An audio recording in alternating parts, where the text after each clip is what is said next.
Steam oyunlarının virüs içerebildiğini hepimiz artık biliyoruz. Peki ya CS2 için indirdiğiniz bir AWP haritası yüzünden bilgisayarınızı ele geçirebilirler mi? Gelen bir mesaj üzerine bunu detaylıca inceleyeceğiz. AWP Lego adında bir workshop, yani Steam atölye dosyası. 3 kişi tarafından aynı gün içerisinde atılıyor. Map'i kurmayı denedik ama olmadı. Workshop'ta Rusça şeyler yazıyordu. Virüslü olabilir diye yazmıştı. Bu workshop'a gittiğimizde haritanın düzgün çalışması için şu gördüğünüz komutu oyun içindeki konsola yazmamızı istiyor. Peki bu komut tam olarak ne yapıyor? Workshop Command Filter, Valve'ın koyduğu, oynadığınız haritanın sizin özelinizde, yani client side tarafında komut çalıştırmasını engelleyen bir güvenlik filtresi aslında. Bu komutla onu kapatıyoruz. Ama neden? İşte ilk şüphe veren red flag'imiz burada başlıyor. İncelemeye başlamak için bu haritanın kaynak kodlarına erişmemiz lazım. Steam CMD diye bir araç kullanarak bir workshop'u CMD üzerinden, yani uzaktan komutla bilgisayarımıza indirebiliyoruz.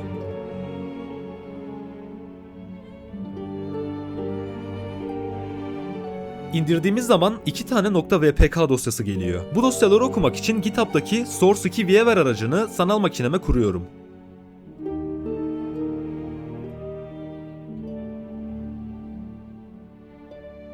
Programı çalıştırıp val dosyalarını atalım.